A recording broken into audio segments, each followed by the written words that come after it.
Everybody, welcome back to another episode of UHS Presents.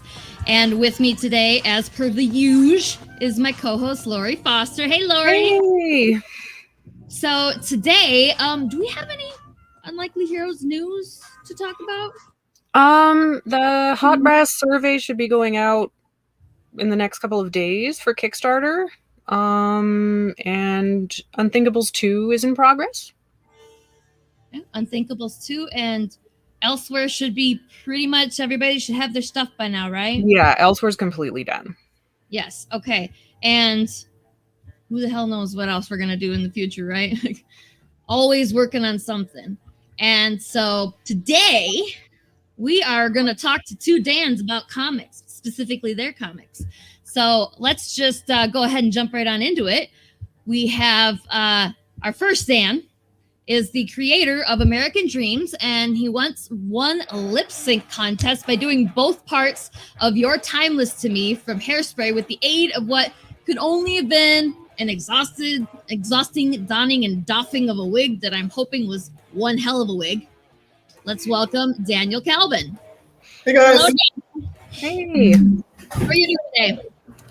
I'm good. Good deal. Good deal. I'm excited to talk to you about your about American Dreams Kickstarter. So, but first, let's introduce our second Dan, who's the creator of Ace Blade, and he's an Army veteran who's addicted to TikTok, as we all absolutely know and love. Here's Danny J. Quick. Hello, Danny. Hey. Good afternoon. Good evening, everybody. Weird shit. How's everybody doing? I'm wonderful. How are you? I'm live. I'm not stressing today. I got my new Hug Yourself. We're not stressing today shirt. Oh, I need one of those. Yeah, took my wife to a... I want to get that printed on like a Thunder shirt, but for humans. Yeah. Those Depression Thunder shirts for dogs, but they need to make one for people if they don't already. Or like a weighted blanket, but as a shirt. So you can just carry it around with you. Just a thought. Well, That's $1 million idea right there. The chat here on Twitch, as always, super fan. I appreciate it. I don't know about you, but I don't know about you, Lori, but I appreciate it. I do. Today we are talking about Ace Blade and American Dreams. Is that right? Mm-hmm. Oh yeah. So I have to be honest with you, Daniel Kalban. I'm just going to call you Daniel, and I'm going to call Danny Quick Danny. So that way we don't mix them up. Maybe we should we'll just all be Dans. We should just all change our name to Dan. Okay, Daniel. I am not familiar with American Dreams. I'm sorry. I am actually, for somebody who works for a comic book studio, I'm a terrible comics person. But I'm familiar with Ace Blade somewhat. I am not familiar with American Dreams, so I want you to tell me and everybody else about it. So American Dreams takes place in 1900s New York. It's about a young Jewish immigrant who gets caught up in a mad science experiment that's being done by Thomas Edison while he's fighting a gang fight. And he gains superpowers as a result of this experiment going horribly, horribly wrong. And I decide what to do with them. It gets the whole backdrop of the Gilded Age. So you have like appearances by like Harry Houdini, Emma Goldman, J.P. Morgan, Thomas Edison, as we mentioned, Nellie Bly, and a couple others. Some of whom are friend, some of whom are foe to our main protagonist. That sounds really cool. I wonder how many people are aware that J.P. Morgan is an actual person. I think everything's just like dude. Yeah, like he literally built this giant banking empire, and it's funny at the same time. Here's a whole museum he built on Madison Avenue in New York, which is basically his old library. It's filled with old antiquities and some really rare books, like the Gutenberg Bible, which you can actually go into his actual library in what was his house because it's a museum. Didn't he build the Titanic or something like that? I actually the second person who said that to me while I've been doing this. One of his rivals, John Jacob Astor IV, was on the Titanic, which sank. I don't think J.P. Morgan himself was on the Titanic. J.P. Morgan. I think the J.P. Morgan by that time had passed, but that's another story. Oh, okay. Huh. Okay. See, But I there's a had conspiracy heard. theory for years where he said J.P. Morgan did something to rig the Titanic. Yeah, I JP heard on Morgan TikTok was actually. on my house for a while, so like I hate them. You heard that he built it? No, I heard on TikTok there was a conspiracy theory where J.P. Morgan and all of his competitors were supposed to be on the Titanic, and he was the only one that wasn't. Oh, I So, got you. um, yeah, that's. I mean, but like Dane said, I think he was actually dead at the time, so that would be impossible. I gotta But you know Google. how It was a very how- carefully orchestrated plan that went off after he died. right? I gotta Google it. So okay, so he died. J.P. Morgan died March 31st, 1913.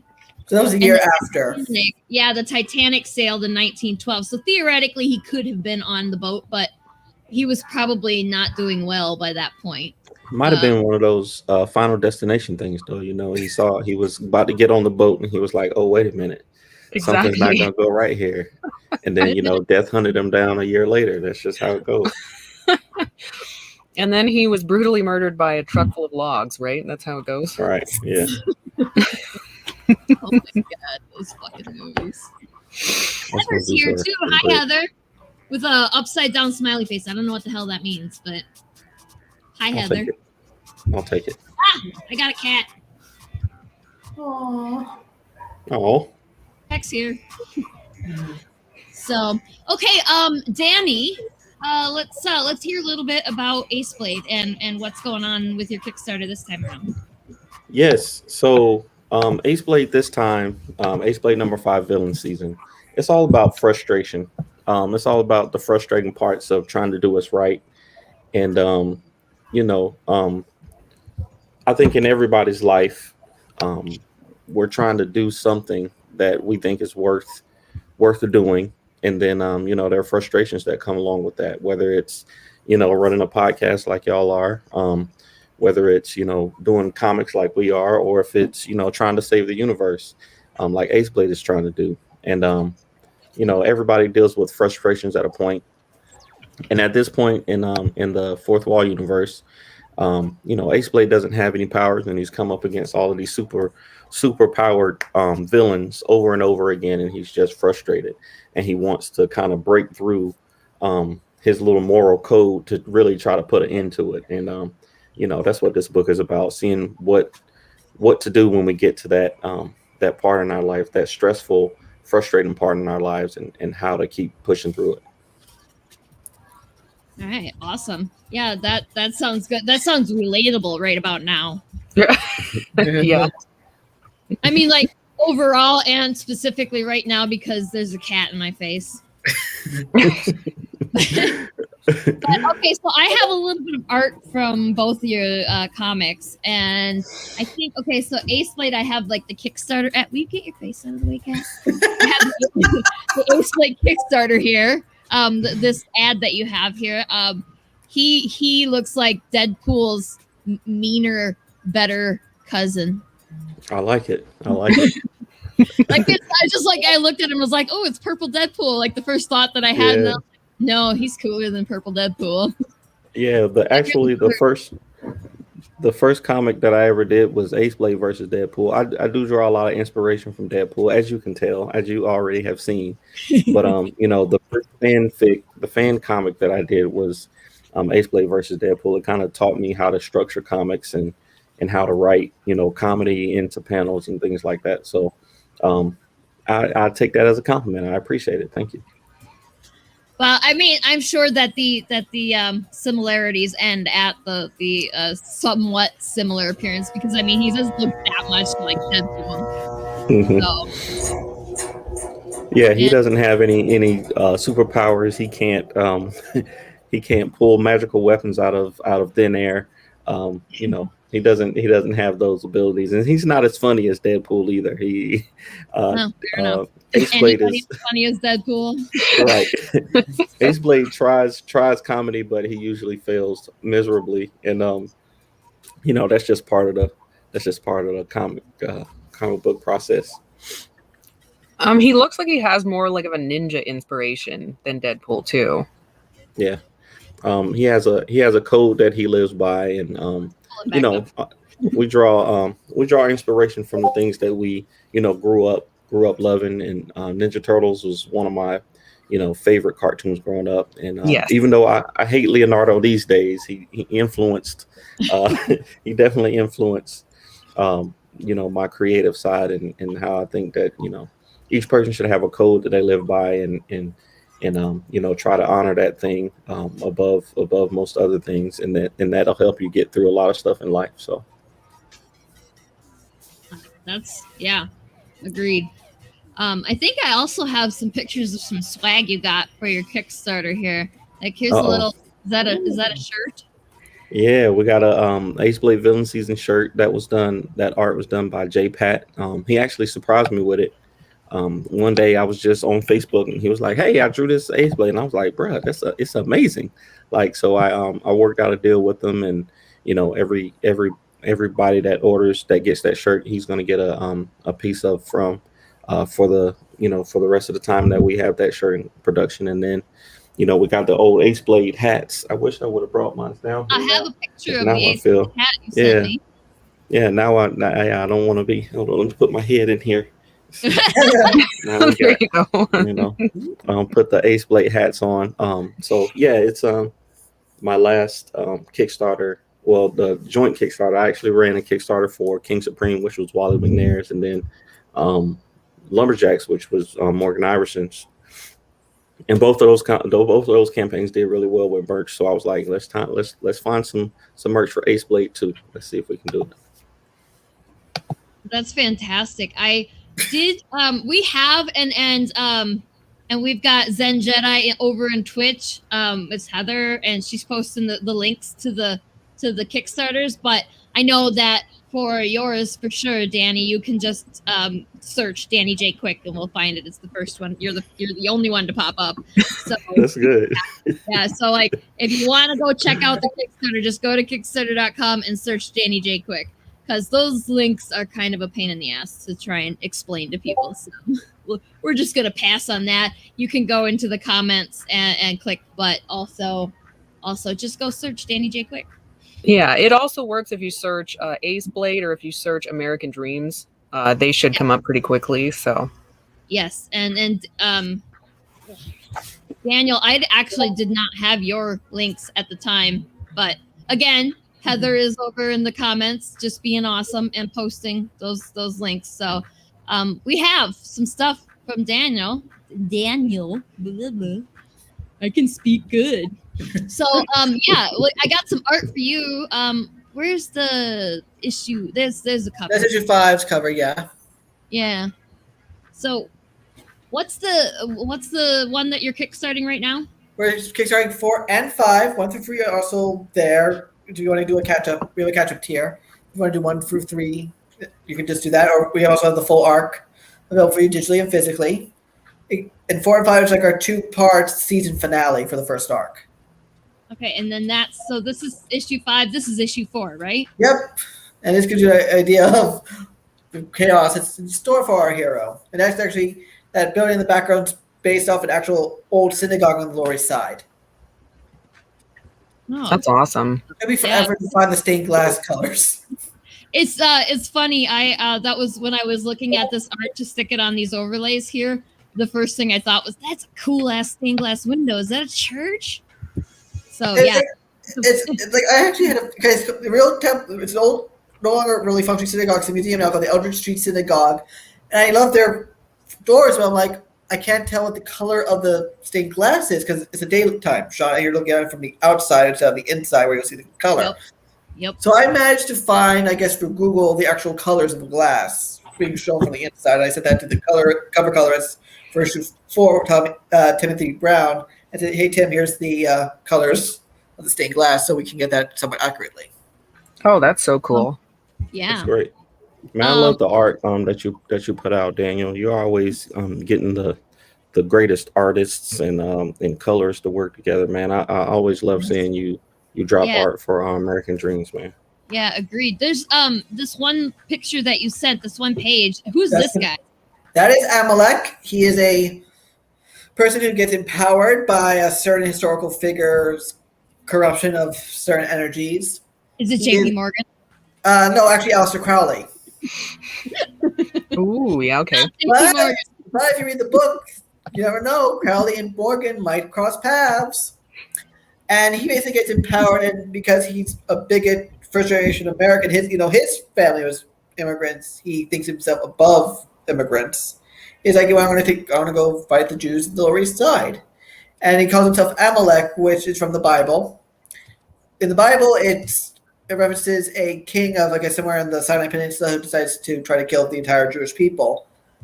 And it actually become a byword among us Jews for meaning anyone who wants to commit genocide. So this is a guy who's really out to basically destroy the Jewish immigrant population of New York through just force and terror. So, of course, our hero has to go stop him. So he's predating the actual Nazis, right? Right. This is a anti-Semitism was. The thing is about you look at the wave of immigrants and how things changed in New York. The more things stayed the same. When the Irish immigrants came, the native Anglo-Dutch population didn't like them. When the Italians and Eastern European Jews started coming in, the Irish and the Germans didn't like them, and so on and so on and so forth. It's a very unfortunate repeating episode throughout American history. Yeah. Okay, so we got a couple of comments happening here. Julian says hello. Julian on Facebook. And hey, Julian. Julian said that hat is pretty sweet and has a question for Danny. How did you come up with the name Ace Blade? Oh, that's a weird story, actually. So I like to tell people I'm the co-creator of Ace Blade because a long time ago, a buddy of mine, we actually used to work at a company that made Pokemon cards, right? So the Pokemon trading cards, we used to print them, cut them, pack them, and ship them, right? And we used to always just talk comic books. All we would ever talk about was our love for comics and our love for anime and cartoons and stuff like that. And he told me that, when he was in middle school, his art, he had come up with his character and he, just never did anything with it. And, I told him that I was a writer and I wanted to give it a try. And, one thing led to another. And, that's the creation of Ace Blade.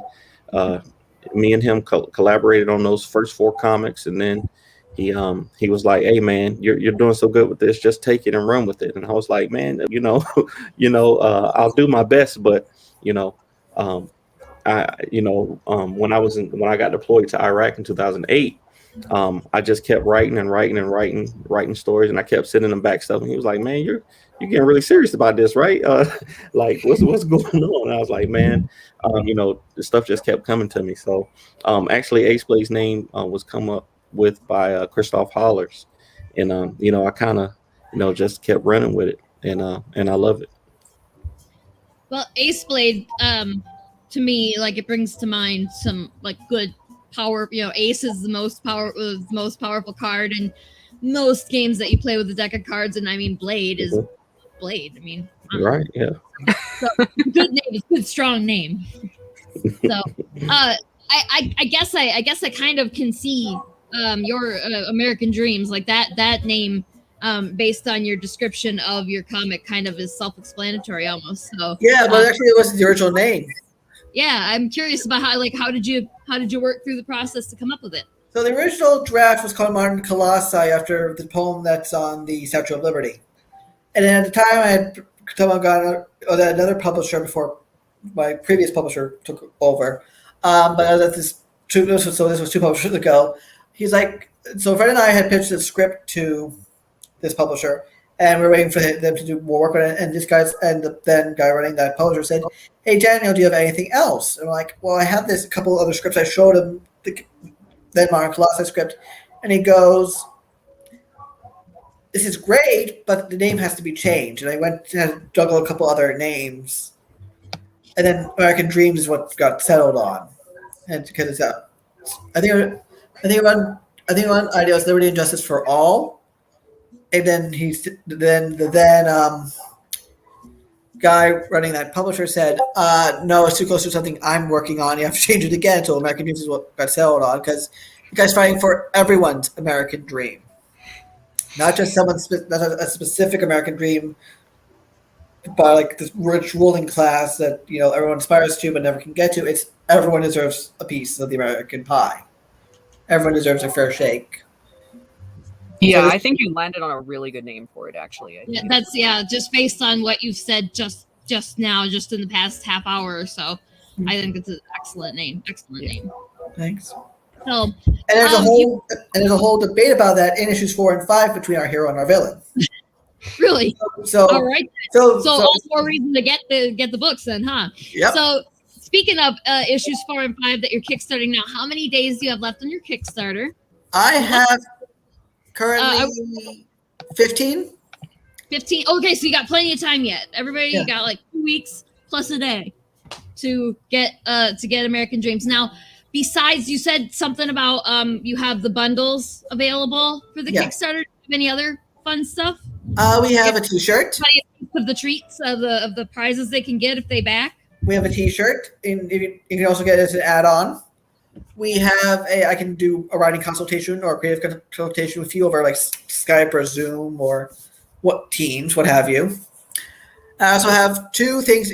I'll have to start with issue 7 because issue 6 is already penciled in ink, so it's going to be hard to alter it. But we have 2 cameo tiers that'll start with issue 7. They can do now. The lower tier, you can have a reference to yourself somehow in a building or a street name or passing, wagon. Just bring yourself yourself or a loved one into the environment of our version of 1900s New York. And the more expensive version is we could put you or a loved one into the comic as a passerby, a person at Delmonico's restaurant, someone in the crowd during the chaos of what's happening in issue 7, and so on and so forth. Well, that sounds fun. Yeah, that's really cool. Cameos like this, just being able to be, immortalized in somebody's indie piece of like, just, I mean, everybody, we all know our indie comics are babies, and so like this is somebody's baby, and you got your face in the book there, so that's pretty cool. And we also have a variant bundle. I always wish that I could afford them. I never have enough money to do a cameo tier. One of these days. Annie, besides the hat and the shirt, what do you got for some prizes to tease everybody? Oh, well, yeah, like in addition to the merch, we're doing one thing that I love is, we have a variant bundle also. We have, since this is the 5th book, we have 5 covers available for Ace Blade number 5. We're also offering graded comics also this time. So you can get this issue is the first appearance of 3 villains. So it's one of those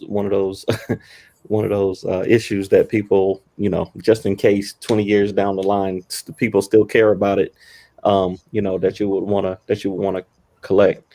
So we're offering graded comics in this one, and also we have skate decks that we have, and more T-shirts and hats, and we have stickers also. So I found this wonderful small business on TikTok that does stickers, and their prices were pretty much right where Sticker Mule was. So I was like, let me give them a shot. I can full screen you there, and we can show that off. These so wonderful. Let me full screen you here. Those are awesome. They're so glossy. Yeah. They're so glossy. So we're gonna get stickers.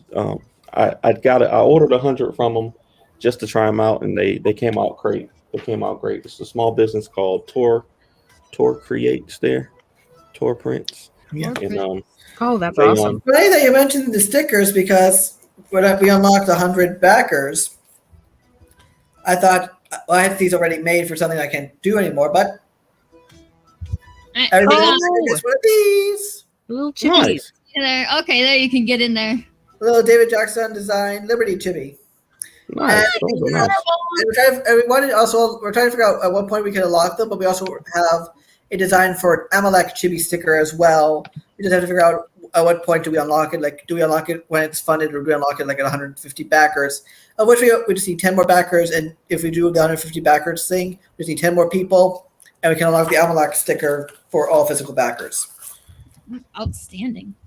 So let's see. Oh, we got Morgan in the comments being sus. He says, with like a million shouty faces, and he says, "Hey, Sarah White," so hi, and a "Hey, Lori," that looks a little bit. Because then he said, "I meant and then like the big eyed emoji. Y'all pray for Morgan. He's he needs some he needs some attention sometimes. So y'all pray for him. Oh, I will say I will announce that we just sent Lumberjacks #2 off to the printers Nice. yesterday. So Awesome. people digital comics will be coming out this week. Digital rewards for the Lumberjacks comic Kickstarter will be coming out this week, and then probably in 3 weeks we'll start shipping out physical rewards. So that's good. I think that great. I backed Lumberjacks at a physical this time. I hope I did because I like PDFs, but I love the paper comics. I want them. same. Yeah. And I like, I mean, like I always give Lori shit for sniffing the comics, but they smell so good. The smell of paper, printed on paper, is a wonderful thing. It is. I don't know Lori, what special smell. we just had somebody on our show on the Foretales podcast. I think it was Fishley and Tony Clapper were on our show, and they were just gushing about the Unthinkables comic. Fishley was saying, that first Unthinkables comic is like his best intro to a comic that he's seen in a long time. And I just realized that I had it. I haven't read it yet, and I had it. I had to go digging through my boxes and boxes of books because The Surgeon is my favorite series. I love The Surgeon, but now I got to get into the Unthinkables because I heard that y'all are the second issue is coming. I need to dive into both. I'm like so behind, not just on my indie Kickstarter stuff. I have boxes of pull list stuff in my room and down across the hall from me right now in my living room. I'm like months behind. Well, I mean, you'll have to let me know what you think of it when you read it, Danny. I'm very curious. It's I will. I loved Super, and I always talk about The Surgeon. I did a TikTok the other day with my top 10 favorite indies, and The Surgeon is close to the top for me. So I'll definitely let you know. I didn't realize that I knew that I had it, but I didn't know which box it was in. So I went through and I found it. I'll be reading it soon, so I'll definitely let you know. And also, I'm really excited for the new book from UHS. I'm really excited for that one. Old West meets Ancient Egypt. It's still my favorite thing since I was a kid. So it's like, yes. Oh, Hot Brass. Yeah. Yeah. I think I still have some of the pictures up here for that if you wanted to look at them, because we got the emails going out for those, the surveys and stuff, right? The survey should be this week. All right, Morgan, I'm gonna full screen Lori for a second. Are you ready? No, He's not ready. He's not ready. Look, you're supposed to show the book, Lori. You're supposed to show the book. That was the joke. I'm just gonna cover my face. Exactly. Serious our close-up, Mr. Demay. Your stupid camera's blasting it out. I can't see. There you go. There, perfect. It's an excellent story, and it's like a bajillion pages too, isn't it? Like 50-ish, 40. It's about 50 pages, yeah, and we're getting it printed on like super thick. I think it's 100 or 110 pound paper, so it's like real nice, real high quality. Oh wow! Okay. It smells really good. That's what's important. Sniffing the book again. So yeah, I'm excited for that. I got my stickers we didn't make it to the sticker tier, but I got to. I just drew a mummy cat for funsies, and Lori's like, "Oh, that's awesome! We got to make it a sticker." I was a little bit self-conscious about it though, because I'm not that good of an artist. No, it's amazing. Do you still have him? Yes. And we're actually I'm gonna be offering it on BackerKit as an add-on. That's great for people who didn't get him. Isn't it great? Yeah, I thought I saw that, and I remembered saying that is awesome. I don't know why. I would love to have that as a sticker. Perfect. I see what you did there. I'm self-conscious about it because I think I've improved a lot in the past year-ish, because my very generous boyfriend got me an iPad, and suddenly it's so much easier to draw. So I've been drawing a hell of a lot more lately.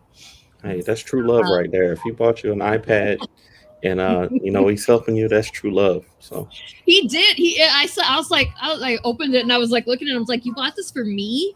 I mean, like, I know how much this shit costs. Are you sure I'm worth that? they're expensive. I'm really not that nice to you. What are you doing? So I'm kind of curious.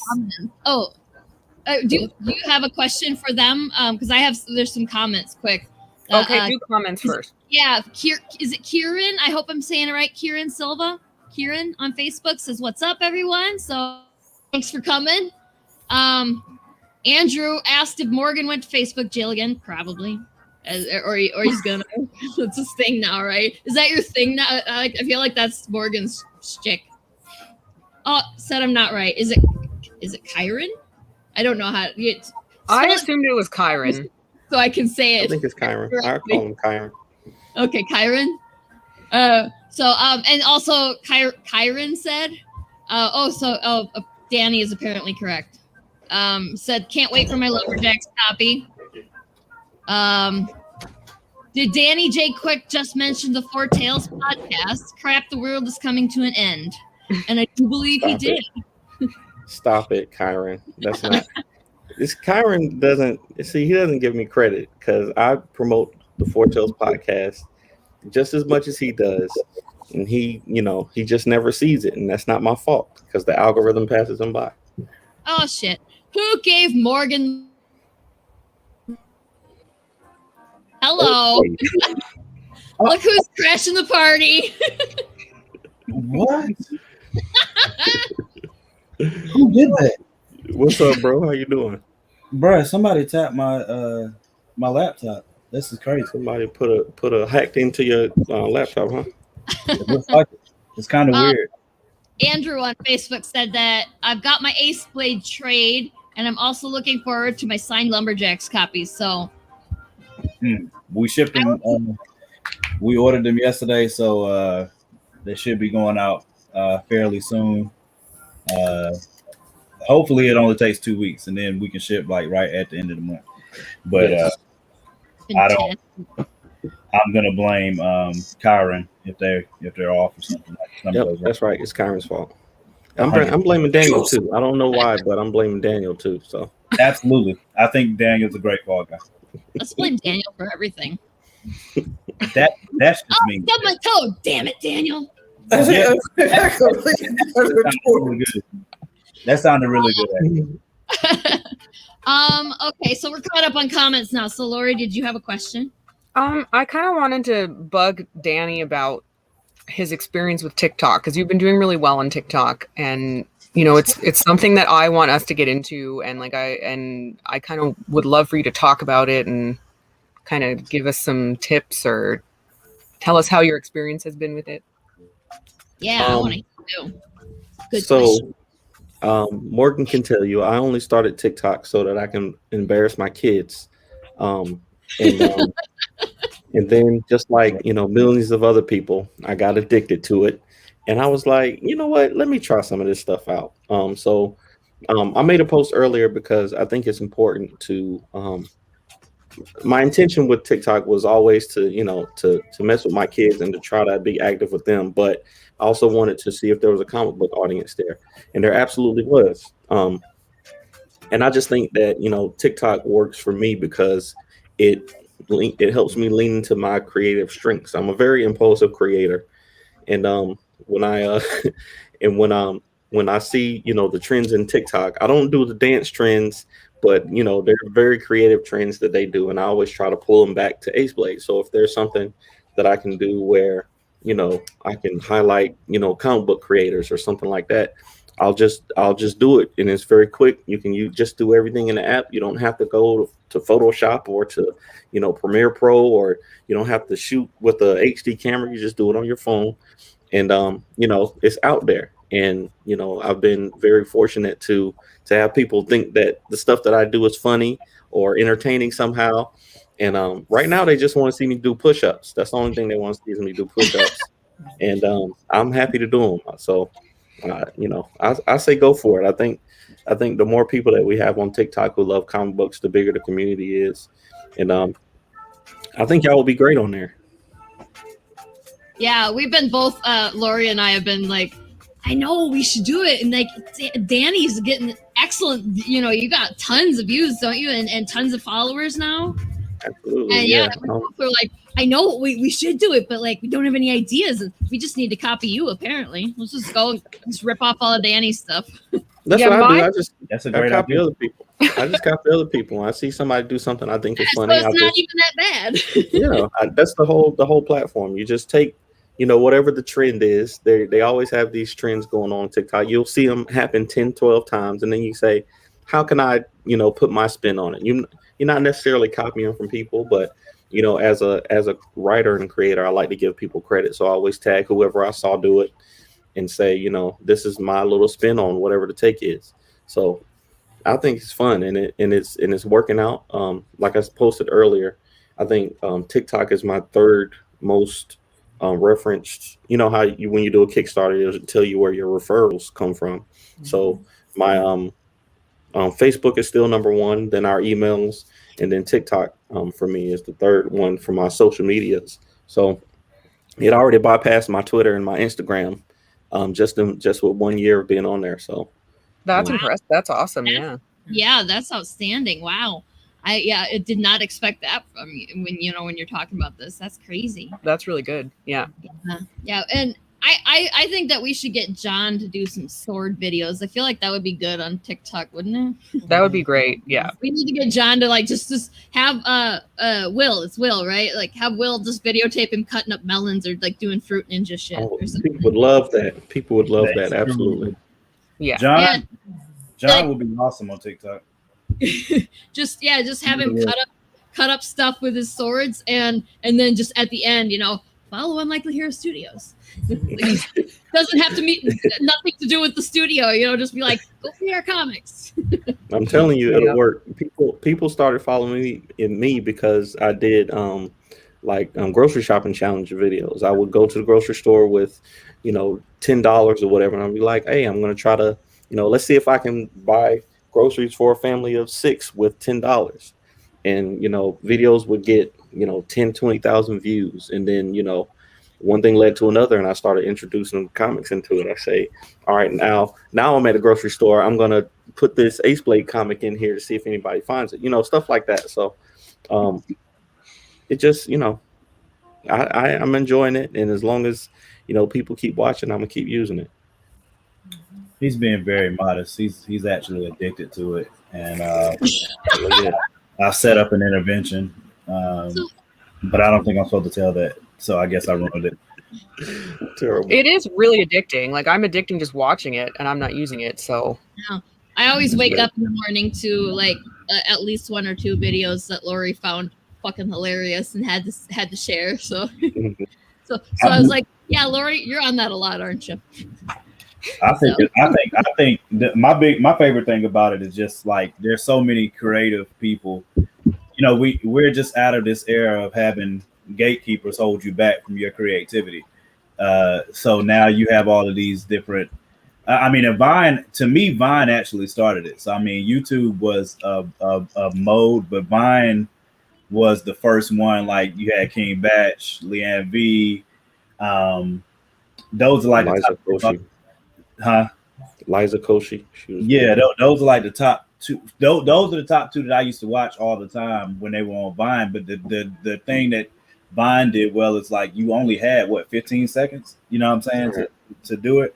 And for you to be able to be creative and be funny in those instances, usually, the 15 seconds is awesome. And now TikTok, because Danny knows that I hate anything that I have to put together on the laptop. You can forget it because I'd like despise it. I'll do an entire movie on my phone, literally. Like I will record it, I will edit it, put music to it and all that on the phone. And Danny will be like, why don't you just do it on a laptop?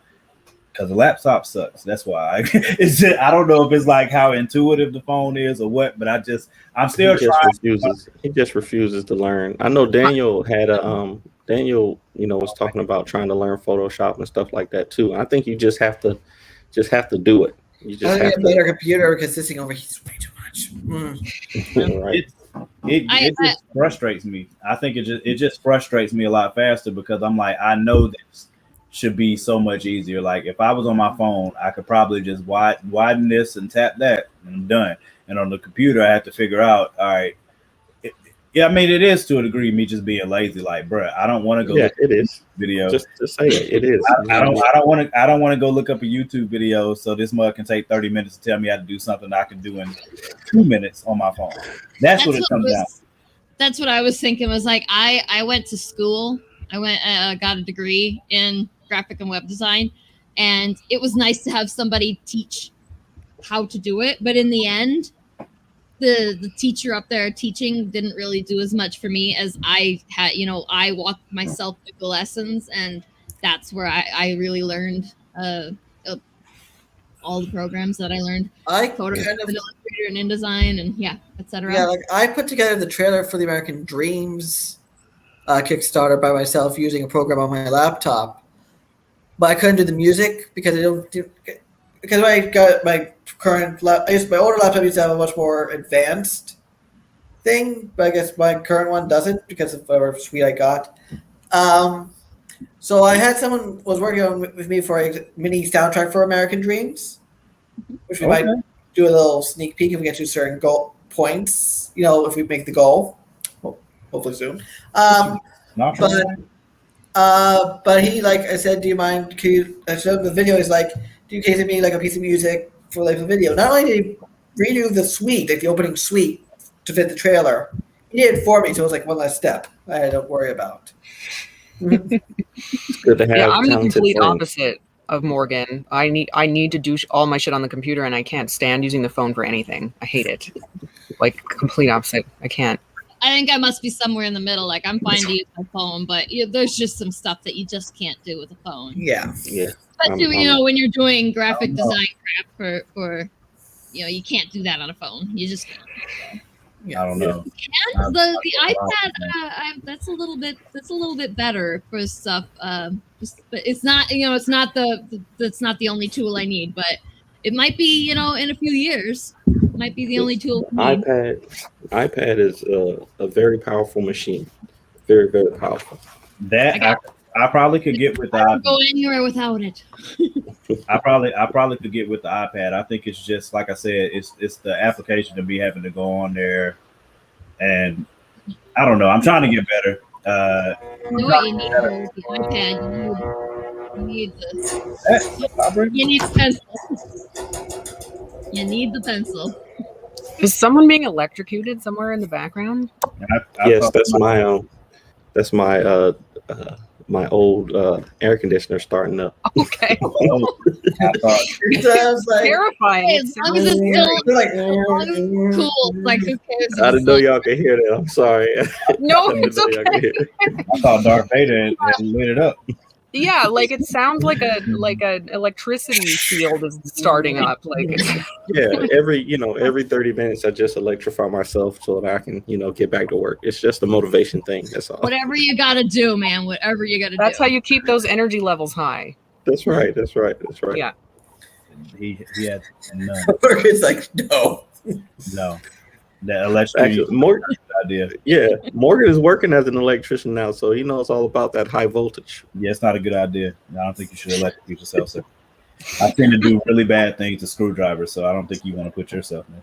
No Yeah, sticking I'm about forks that. in sockets. I mean, you can do it, but if you want to do it, just make sure I'm watching. Yeah. Unlikely Hero Studios does not endorse sticking forks into. Don't do it. I mean, said it. endorsing He it. said it. Keep your No, fork don't away do it. from the electricity. I'm not endorsing She it. I'm said just to do saying. it. We're gonna go to Facebook jail for Hey, doing Lori and Morgan Morgan's said, opinions do it. do not represent UHS. What? If you want to stick a fork in an electrical socket, by all means, do it. Do it. I used to Just work tag for, me. I used to work for I guess it was like a group home where if teens got in trouble but they didn't get into enough trouble to go to baby jail, they had to go to this group home place, and we very often had to take away all the we just got to the point where we couldn't give them pencils at all in their rooms anymore because they would stick the lead into the outlets to spark a fire. I mean, E for effort, like that's creative. I wouldn't have thought to try to start a fire with the lead and the pencils, but there's far easier ways to start fires. So Yeah, that's, wow. I'm not sure why those kids Probably are the most I guess fun way. when you're supervised and there's only so much stuff that you get to have in those rooms, because I guess they get bored and they want to create trouble, so they get creative. So. I need a belt. I need a belt. That's what I need. We're giving Danny ideas for new TikToks. Brad actually asked. Brad asked an important question. He said, "Blowing up on TikTok, but how's the OnlyFans account working out?" That is an important question, Danny. Well, how Morgan is going to have to answer that because he's the one with the OnlyFans. I'm a good Christian man. I go to church on Sundays, and I like to keep my clothes on. And Morgan, on the other hand, he does those types of things on the weekends. So do you keep your clothes on in the shower as well? All the time. I never take clothes off ever. All right. That's just how you go to sleep, is how you are right now. Your water bill must be so high. I know. That sounds like the stupidest idea I've heard today. Got to do what you got to do to stay pure around here, out here in these streets. If your clothes are making you poor, God bless you, sir. Sorry. I'm just doing it so that I can get to heaven. Thank you, Jesus. Just trying to get reach up and grab your breath. Yes. Reach and grab another one. There's another one right above your head. Reach up there and grab it. Terrible. Anyways, I actually got to get out of here, guys. I appreciate y'all having me on. But I gotta run. My daughters are in need of my assistance. So I appreciate you. Going to set up his OnlyFans account. He's lying to you. Under an assumed name. Yeah. Well, thank y'all so much. You coming and talking about Ace Blade and the Kickstarter.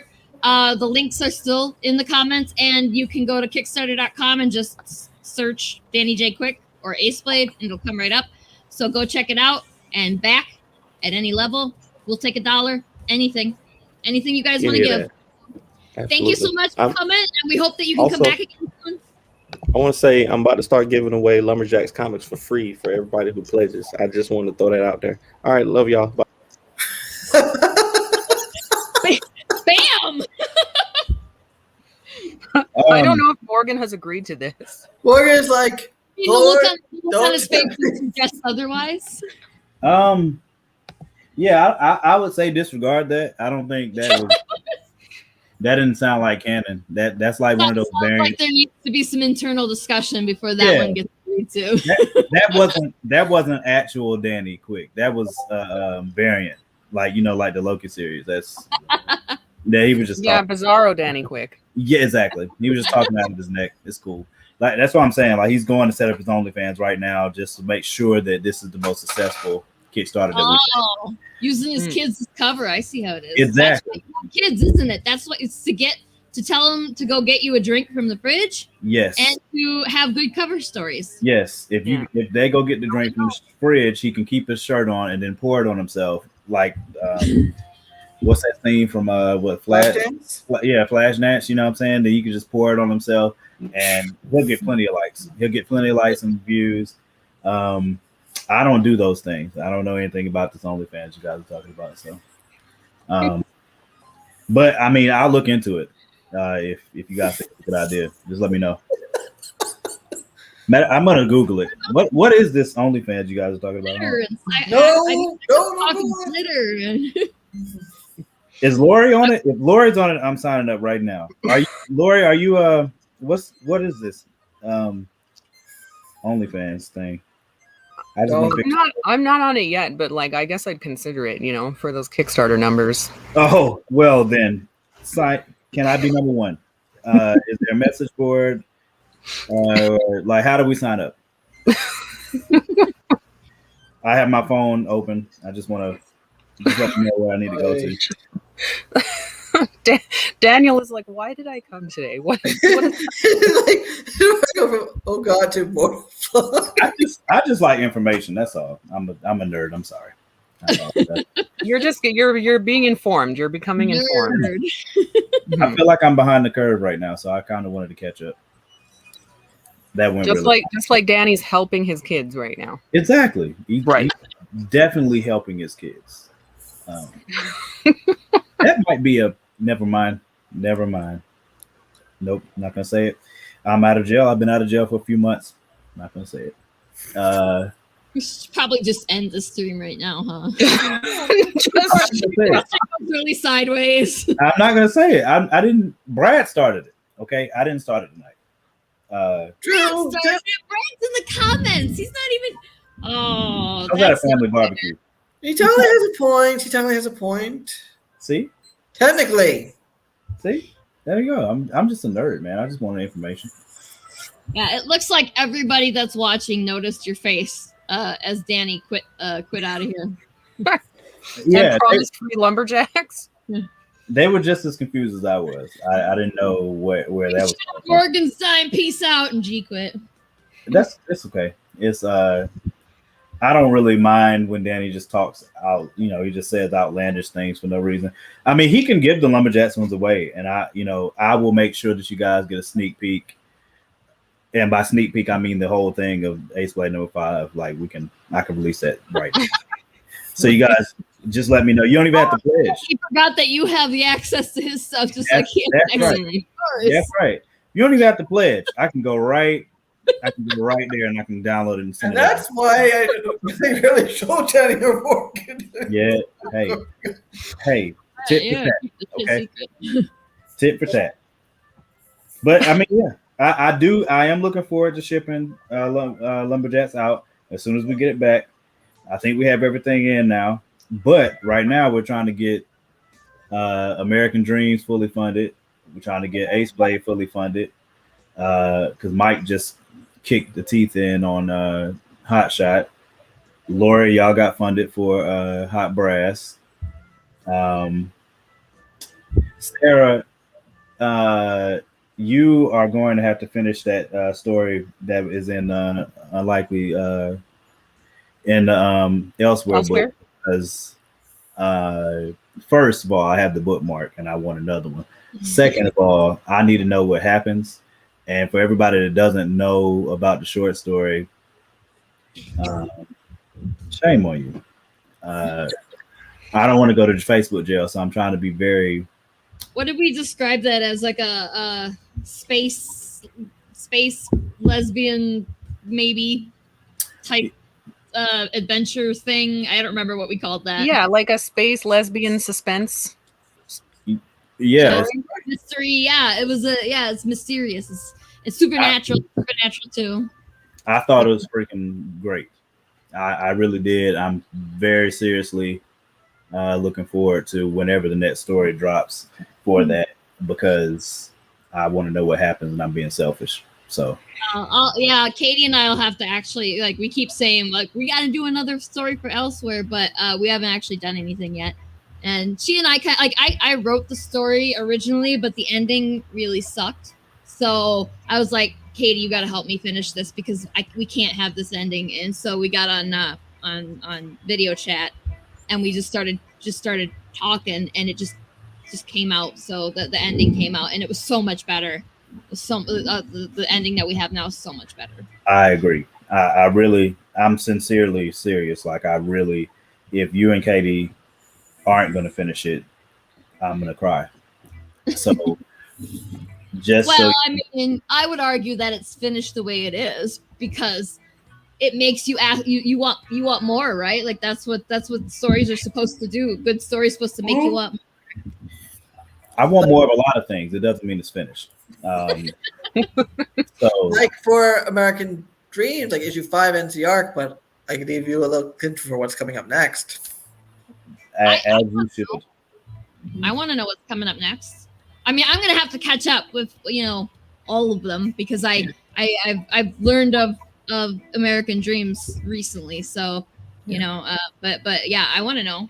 I want to tell everybody so that they go back your Kickstarter to find out. Let's just say a character mentioned in issue 1 will finally make his appearance in issue 5 as our post-credit stinger. See, Ooh. that's now you pulling Danny Quick moves. What is wrong with you, Daniel? That is too big. Is that a Daniel thing?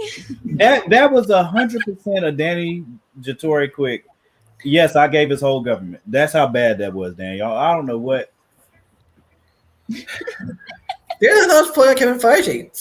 You've been around Danny Quick too much. Probably. You don't So- spoil on that level, man. So American Dreams 5 has like an epilogue. Is that what you're saying? As an epilogue, they'll hint at things to come. Yes. Post-credit scene, if you will. Yes. That is okay. See, that would have been fine, but no, he had to say, "Hey, a character from number 1 is going to be in number 5." Mention someone who hasn't even appeared yet, but mentioned will show up in issue I 5. think the building's haunted. Okay, well, that's not as bad then. But still, you've been thinking about Danny J. Quick too much. That's still a thing. And Brad, I'm definitely gonna send Ace Blade. I might send it right now. You might talk me into sending it right now, just because Danny's trying to be messy. Yeah, Brad said send that Ace Blade my way, Morgan. So Yeah. for those of you who can't see the chat. Dan started it, man. Heather says stories that torture you with unanswered questions, which is those are the best stories for an anthology, I think, are the ones that make you go, but what happens next? I think those are the kinds of stories that I love myself. What is okay, I know this movie is stupid, but I love it. So you know, if you don't like it, fuck off. Great. Pride and Prejudice and Zombies. The end of that movie. Oh, love it. It's like oh happy ending, and then they give you about a minute of credits, and then there's like a mid-credit scene after about a minute of the credits rolling where you're going, oh, not so happy ending. I fucking love it. I love it. Yeah. Like musical movies are getting on the act because there's a post-credit scene for In the Heights. Is it? Yeah, there's a post-credit scene like right after the credits roll. Oh, mother freak. All right, fine. I'll find it in a little bit. I don't know how I missed it. I could have sworn I watched all of that. Well, learn something new every day. I'm going to watch that tonight then. There you And go. Heather, yes, I agree. Heather, I agree. Which is why we all need to badger Sarah and Katie to put the next story out. Because Katie and I both have like raging ADHD, and I'm the only one that's actually got treatment for it. So just forewarning you, this may never happen. Like our intention may be good, but it may never happen. come Well, on. you have until November if you want to do another part for Elsewhere 3. You have. I actually am writing my own. Or not writing my own, drawing my own submission for Elsewhere. I don't even think I told you yet, Lori. No, that's awesome. It's a very small one, but yeah, like it just popped into my head, and I think I did tell Katie about it. It popped into my head last year while we were already working on The Secret, and I was like, I can't do both of these. I don't have time. I am a very I'm getting much better at drawing, but I am by no means a fast drawer. So like, I mean, it just makes me jealous of Zach's abilities all over again, because like he could just blast out one of his pages in like 20 minutes. It's fucking ridiculous. And I'm sitting here going, that mummy cat, that took me like 20 hours. That fucking took forever. See, I can write a whole bunch of scripts in like, a day, but I can't draw for shit. So I need someone to do that most delight for me. Like I'm juggling Jesus. a lot of projects in various stages of development in the air. American Dreams is the one that's most along so far. But I got like a Western I'm working on. I got a 50s sci-fi I'm working on. I got a few other things I'm working on as well in various stages of development. Just juggling. Yeah, spill all of it, please, because I'm interested now. I heard you say something about a Western, so it's a Western. It's calling it Sadiq, which means in Hebrew a just man, a righteous man, and it's about a Jewish New Yorker in like 1870s United States who goes to his sister's place in Texas to start a new life, and things happen. I already have the first 4-issue arc already written, and most of the first issue drawn. I can hear that. What was the salsa that they used to say New York City on? That's what I heard. It's a salsa from New York City. New York City. Yes, that is exactly what I heard in my head when you said that. The New Yorker was. Yeah, this is like 1870, so this is like post Civil War. Just after Civil War. It's also kind of quasi reworking ideas from one of my first ever comic book projects, which was a Stone Ranger Prestige, which you can find like 1.5 issues worth somewhere on Facebook. that I wrote and someone drew. Oh, and at the time I was writing American Dreams and getting that into production, I had a choice basically continue the Western or just go on to American Dreams, and ultimately American Dreams won. Do you do a lot of research about history for American I Dreams? have to. I mean, Yeah. Wikipedia is a good start, but I have to look at all the sources for Wikipedia. Yeah. But it's like also like one of the things I have the book, the events take place like 35, 40 years before the events of the book. I have like Gangs of New York, the actual book of Gangs of New York, which is the nonfiction book on like the movie. A major influence like from fiction is the book and musical of Ragtime. In fact, I was listening to the Ragtime Orchestral Suite to have on the CD, and I was like half asleep, like randomly one day I was listening to it. I'm like, well, I wonder if superheroes were in that era. That's when the light bulb went off. Yeah. Mm-hmm. But you have to do a lot of research. You have to, at least have an idea where things are, or where things went. I mean, just being in the indie comics at all, you have to do research. Like I don't even write any of the comics that that we have, but if I'm making a thing for it, like I'm like, shit, I gotta go look up what that's like. I have tried to look up reference photos for Jody repeatedly, because sometimes he'll put in things like doing a couple of times. Put in things we thought would be at the period, and then I had to go back and double check. It turns out they weren't. Ironically, when he did the original first cover, which was never used, unfortunately, because of reasons, he drew a car. I'm like, I don't think they had cars back then. And of course, I find out while writing issue 4, not only did they have cars, Harry Houdini had a car, and there's a photograph of him in that car in 1900. Oh, that's wow. Cool. See, I missed that crap. Yeah, so like, That's there's a photo of him. So we actually have Houdini driving his actual car in the comic. Nice. That's freaking fire. Yeah, that's really cool. It's just stuff like that. Like that's the kind of the hidden excitement of doing research. Like research always sounds so shitty when you just say, "Oh, I got to do research for my comic." Like that sounds shitty and boring, right? But it's usually not. It's usually you find stuff like that.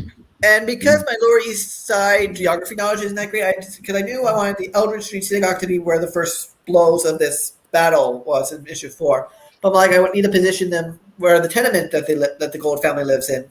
And I thought they should live where the modern day tenement museum is in New York City, which is a great museum where they're having they have exhibits of basically all these immigrant families throughout, and African American families that were living in the Lower East Side, like each room is an apartment of that period, of various periods. And then I basically had to look on the map between where is Eldridge Street Synagogue in relation to the Tenement Museum, modern Tenement Museum, and figure out the rough distance from there to actually say it is this far in the comic. That's really cool. And actually, one of the first things we had to actually redraw in issue 1 when Dodie was doing the pencils, and actually this is the wrong thing, Dodie, was that he drew. I said the house of J.P. Morgan. Now the house of J.P. Morgan also referred to the J.P. Morgan Bank building, which no longer exists, but they did in 1900. I'm like, Dodie invented where his library is. I had to pull up reference photos of the actual J.P. Morgan house and library. Which I said you could still go in, which I think I told you guys earlier before the broadcast, you can actually go into his actual library and see a Gutenberg Bible and whatnot. It's a really cool museum. I went to a Charles Dickens exhibit there and a Little Prince exhibit there. If you want a really cool idea, I think you should definitely have American Dreams throw somebody through his house. That would be a great idea. I would be all for it. I'll be all in for that. And what's up, J-Man? Oh yeah, J-Man's here, and Heather said, "I'm hoping to torture you with one myself," and I hope that means a story for elsewhere. Otherwise, I think she does. I'll take a bow. Yes. Heather has actually given me a script for her story, and it's fantastic. Like, you guys aren't ready for this shit. It's great. And It's great. Brad said, off subject, but Unthinkables #2, and we're gonna talk about UHS news here in a few minutes when we wrap up. So we are answering that question. But yeah, you have to do your even for books that take place in an alternate, in a history period, that's even relative past 120 years ago, you still have to do a lot of research of how things were, how they dressed, how they did this and that and the other, and it's a lot of work. Yeah.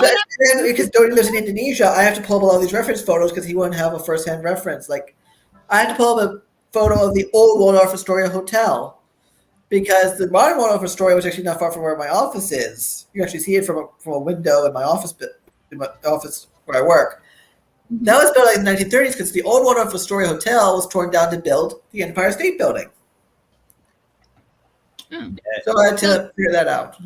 I am appreciating a lot that you clearly put a lot of thought into this, and I think that is something that people who aren't sure if they want to back your Kickstarter, if they're not sure that they want to buy your book, should take note of, because obviously Daniel's putting a ton of work and thought and planning and structure into this to make sure it is the most amazing comic, the most amazing story that he can possibly churn out. So, I think that is impressive in itself. Thank you. That you are doing all this research to make sure that everything is as accurate as you can possibly make it.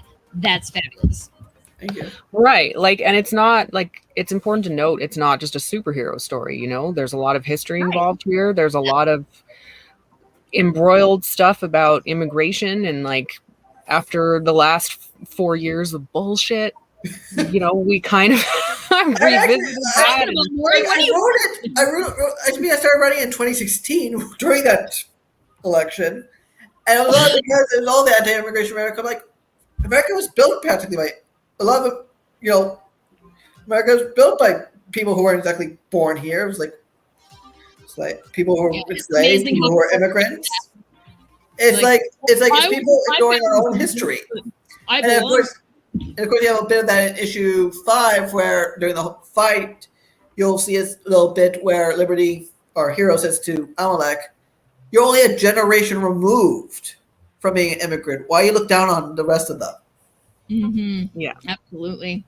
And that feels like that's tangible. That's something that I wanted to hold a little mirror up to today's events through yesteryear. So that was an important part. Brad is on Facebook. He's endorsing American Dream. Said definitely worth backing. Good stuff. So, don't take it from the guy who created it. Take it from somebody who paid money for it and said it's amazing. Yep. Yeah. Brad, I'm pretty sure he would not say that if it was trash. He probably would just reserve his statement and say, "Hey, go support." But in order for him to endorse it like that, there's a difference in between people trying to be nice and somebody actually saying, "Nah, this is a serious investment." And so, and I mean, that was one of my favorite things when I was learning about American Dreams, was the fact that it's a period piece, and any type of comic or any type of storytelling that's dealing with a specific period, and you get to be able to tell that story how you want to, is always cool. So, thank you. Yeah.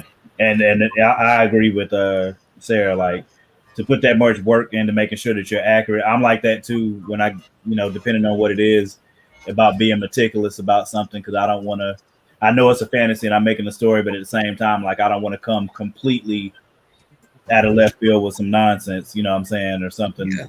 So, I mean, it's really cool that you're putting that much work into it. Yeah, as the superhero start off, I can start twisting and pulling actual historical events, but there are certain events I'd say these have to happen no matter what.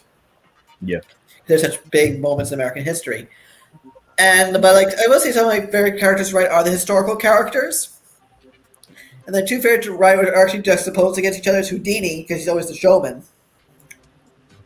And he's also the immigrant who's the success story. So he's also a mentor to Jake, and he also has a little few things up his sleeve, which he's not quite ready to reveal quite yet to his friends.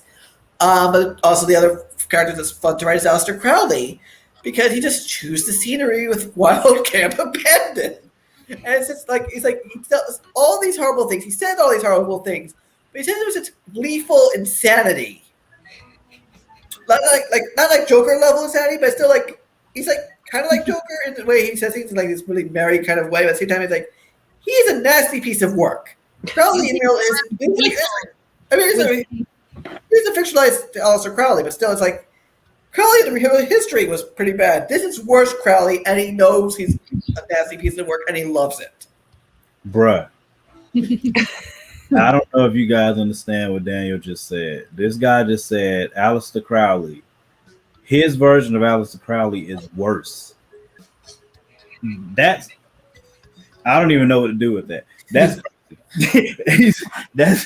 like saying, I mean, we know that Stalin was a bad guy, but my Stalin, oh, he's worse. That's crazy. Right, like, well, like if you look at history, Aleister Crowley went an expedition to climb K2 and then escaped the money. When it was Aleister Crowley had this whole K2 expedition. There were several avalanches. He argued with his fellow leaders of the party. He just decided to one day quit and take all the money.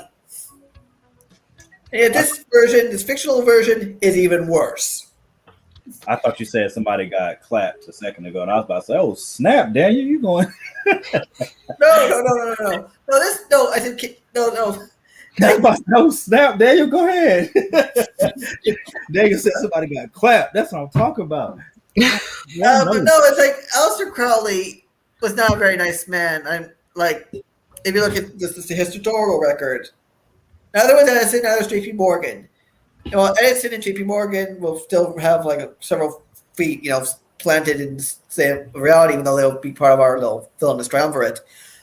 Crowley is the bigger departure because if you read the books, you can see why. But B, he's just a really funny character to write because he's such a horrible human being. It's so fun to put those. Why are the bad guys always more fun to write and draw? Because I think they're less inhibited.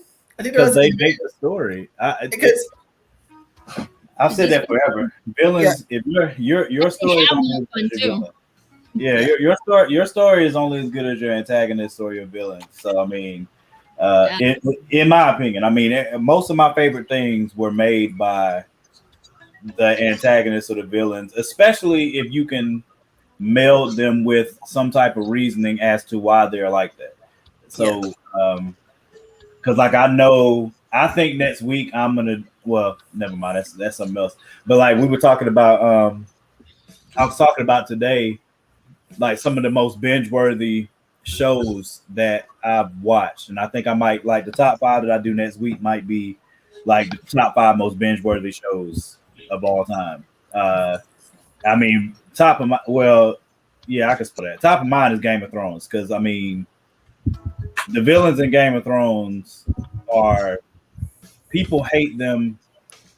If your name happens to be Ramsay or Joffrey, people have to hate you immediately. You know what I'm saying? And then they have to like dial it back a little bit. But if your name is Joffrey or Ramsay or Cersei, but I don't know anybody named Cersei. I don't think I've ever met one person named Cersei. So, but they're just memorable villains. And the Joker to me is still the best villain of all time.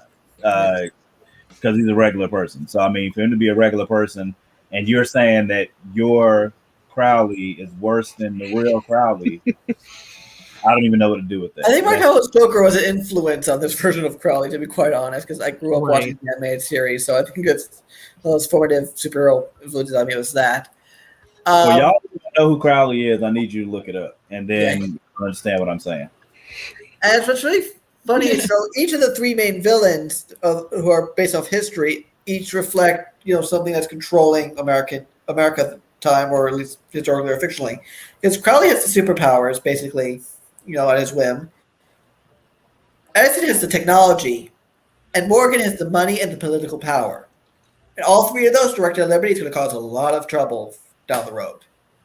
This is very scary. It's all like a metaphor of real life, and it's like it's freaking me out. Like it's don't worry, it's a superhero comic. You guys will ultimately win, but you guys have to find out how. Come on, Laura, it's okay. So, well, on that note,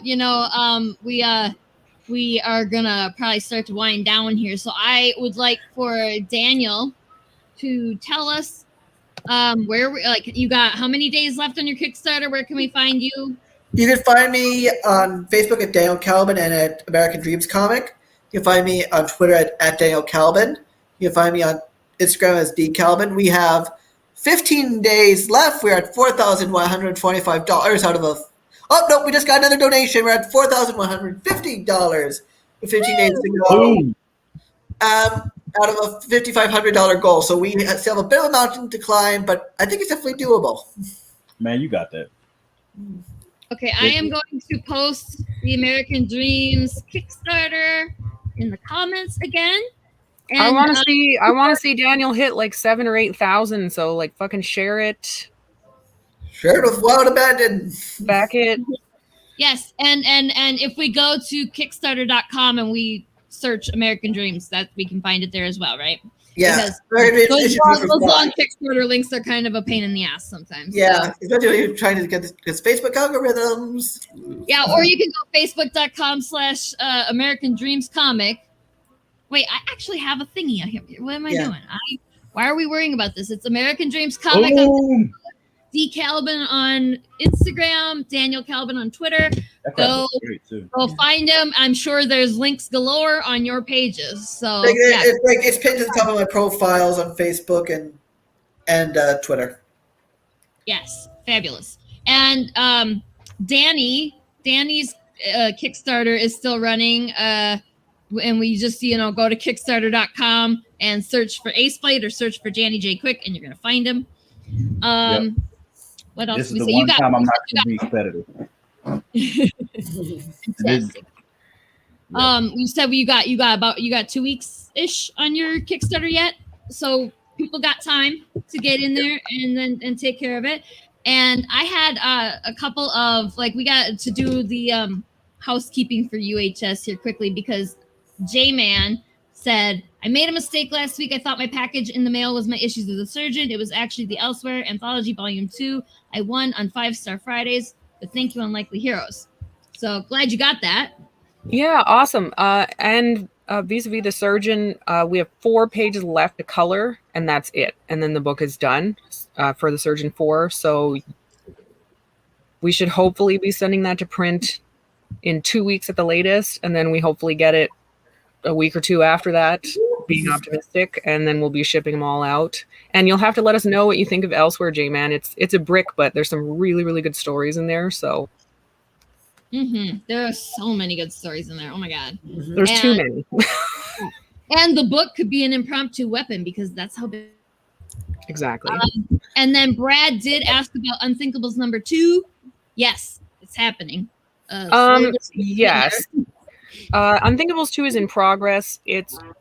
So we've had some delays with Ian, the artist. He's had some personal issues over the last couple of months, but he's kind of catching back up because he's also the artist for Dread. So he has this huge buildup of shit that he has to catch up on. So he's sort of catching up on it all at the same time. But the issue, I believe, is 32 pages, and we have 13 pages left. So it's in progress, and we're hoping to kickstart it in August, and my fingers are crossed. But this year we should see Unthinkables 2. And Unthinkables 3 is actually ready. So as soon as we kickstart 2, you guys will get 3 immediately. It's basically ready. So nice. Just a little longer. That's seriously good news. And yeah, keep in touch on Unlikely Heroes Studios. It's Unlikely Heroes Studios on Facebook and UH Studios. It's UH Studios official on Instagram and UH Studios on Twitter. Yes. And then, and UH Studios on Twitch, obviously, for those of you watching on Twitch. So I think that was it. And go back American Dreams, go back Ace Blade, wait with bated breath for your lumberjack stuff. I wasn't prepared for Morgan to come on today. I mean, always glad to have you. I just wasn't ready for you to come, so I don't have anything stacked up for you there. Hey, so. I was not expecting to come. I told you someone hacked my computer. It's freaking weird. I hope they don't turn it on in a few minutes because never mind. Let's just hope that doesn't happen.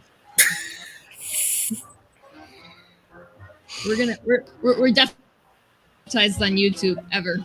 It's never gonna happen.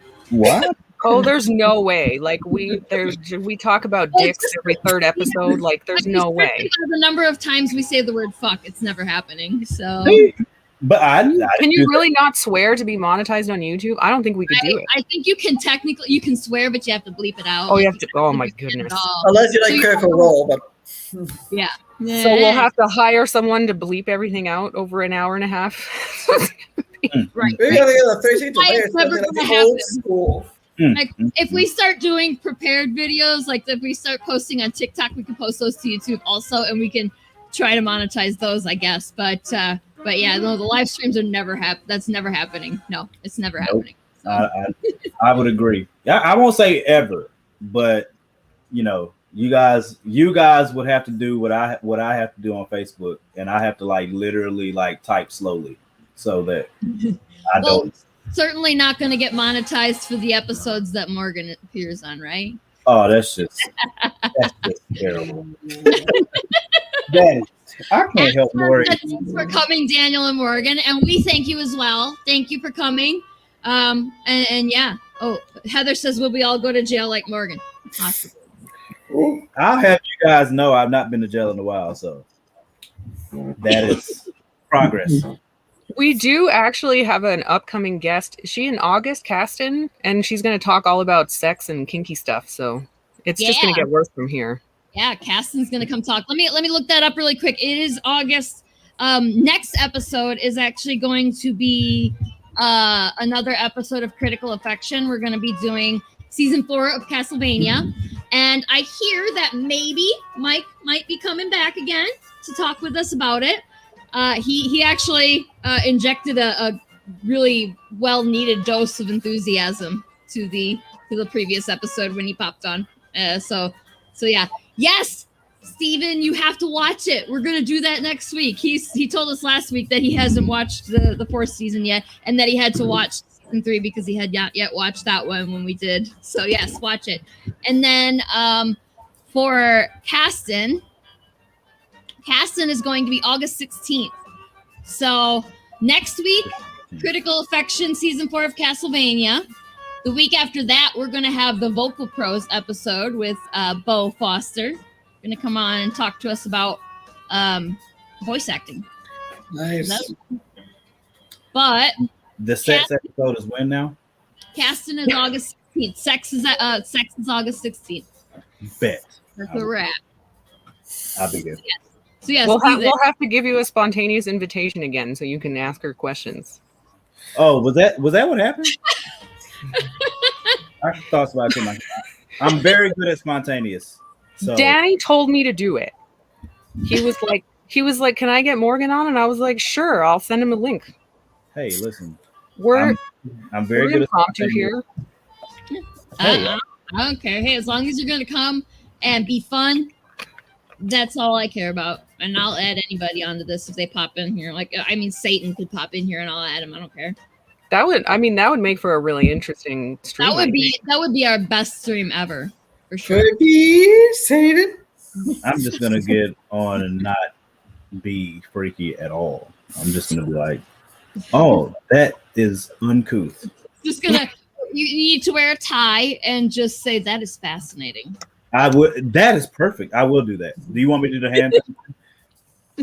You do like the church clothes? I can do that. Yes. Yeah. I can do that. Yes. I can get on dressed like the preacher and everything. I don't care. There you go. Yeah. I don't care.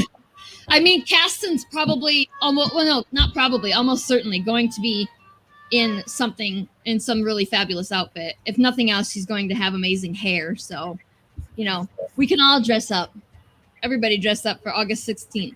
Sounds great. So, okay. We're going to head on out of here for reals now.